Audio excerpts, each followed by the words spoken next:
আমি প্রথমে ইস্ট বেঙ্গল এফসিকেই বেছে নেব।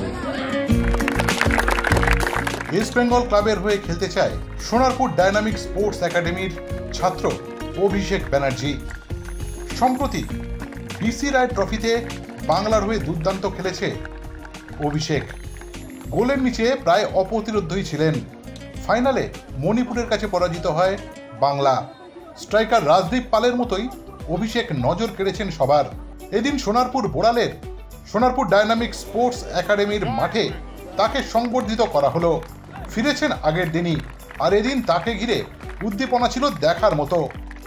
গলায় পরিয়ে দেওয়া হলো লাল হলুদ উত্তরীয়, হাতে তুলে দেওয়া হলো স্মারক।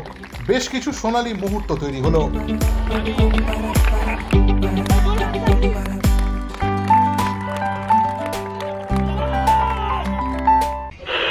আকাশবাণী কলকাতা, শুরু হচ্ছে মহিলা মহল।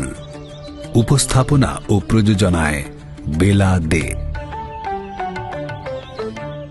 একাডেমির কোচ প্রাক্তন ফুটবলার রঞ্জন দে যথেষ্ট আশাবাদী তার ছাত্র অভিষেক ব্যানার্জিকে নিয়ে।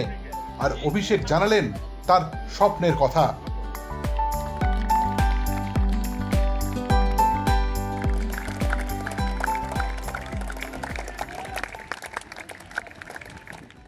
ফাইনাল হাতের মুঠো থেকে ছেলে গেল বলতে হচ্ছে ওদের মানে বডি স্ট্রেংথের সাথে আমাদের এই বাংলার ছেলেরা বডি স্ট্রেংথে পারেনি।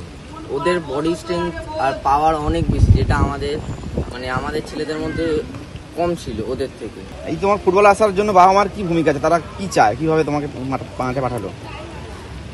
মানে ছোটোবেলা থেকেই বাবা অনেক স্ট্রাগল করেছে আমার পিছনে, আমিও স্ট্রাগল করার চেষ্টা করেছি। এবার ছোটোবেলায় ঠিক অতটা স্ট্রাগল করতে পারতাম না, তখন ছোটো ঠিক বুঝতাম না, তখন মজার চলে ফুটবলটাকে নিতাম। কিন্তু আস্তে আস্তে যখন বড় হচ্ছে এবার সিরিয়াসলি নিতে শিখেছি যে এখানে ফুটবল খেলার জন্য এত রকম স্টেজ আছে, যেমন বেঙ্গল, ইন্ডিয়া, এছাড়া আরও অনেক কিছু আছে। ওই জন্য ছোটোবেলা থেকেই অনেক স্ট্রাগল করতে হয়েছে। তুমি যে একাডেমি থেকে এসেছো সেই একাডেমি সম্বন্ধে কিছু বলো, তার ইম্পর্টেন্স সম্বন্ধে। আমি ডায়নামিক ইউথ ডেভেলপমেন্ট ফুটবল একাডেমিতে এসেছি, এটা সোনারপুর। একাডেমির সব কিছুই খুবই ভালো, ইনফ্রাস্ট্রাকচার সবই খুব ভালো। ম্যানেজার, হেড কোচ, আন্ডার 15-এর কোচ, আমাদের গোলকিপার কোচ সবাই খুবই ভালো এবং খুবই আমার সাথে ফ্র্যাঙ্কলি মেশে এবং আমার সব কিছুতে হেল্প করেছে। টেকনিক্যালি প্র্যাকটিসেও হেল্প করেছে, এছাড়াও সব কিছু, এছাড়া আলাদা যেরকম হেল্প হয় সেই রকম হেল্পও আমাকে করেছে। আজকের এই ছোট্ট সাফল্যর পরে তোমার তো একটা এম থাকবে যে আগামী দিনে কোনো একটা ভারতের হয়তো খেলাতে এম থাকবে, তার সঙ্গে সঙ্গে অবশ্যই বড় ক্লাবে খেলার ইচ্ছা থাকবে। তো বড় ক্লাবের মধ্যে তুমি কোন ক্লাবকে প্রথম বেছে নেবে? আমি প্রথমে ইস্ট বেঙ্গল এফসিকেই বেছে নেব। তোমার পছন্দের মধ্যে পড়ে এরকম কিছু একটা তোমার মধ্যে থাকবে। এবার রঞ্জন দে, তোমাদের এই একাডেমিতে রঞ্জন দের উনি আমাদের মেন্টর হিসেবে আছেন। তো উনি তোমায় কতটা ইন্সপায়ার করতে পারে বা তোমার কতটা হেল্প করতে পেরেছে? উনি ইন্ডিয়া খেলেছেন, ইস্ট বেঙ্গল খেলেছেন, ওইটা দেখি আমি এবার বেঙ্গল খেলেছি স্ট্রাগল করে। এবার পরের বছর আমি বেঙ্গল খেলে আমি চাইবো যে আমি ইন্ডিয়া টিমে যেন চান্স যেতে পারি।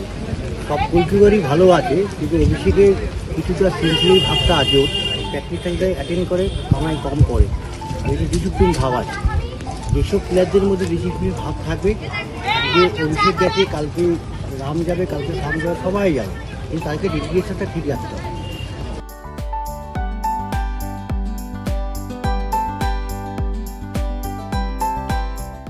Extra time.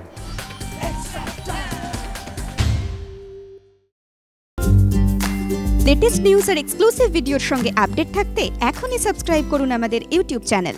বেল আইকনে ক্লিক করতে ভুলবেন না যেন।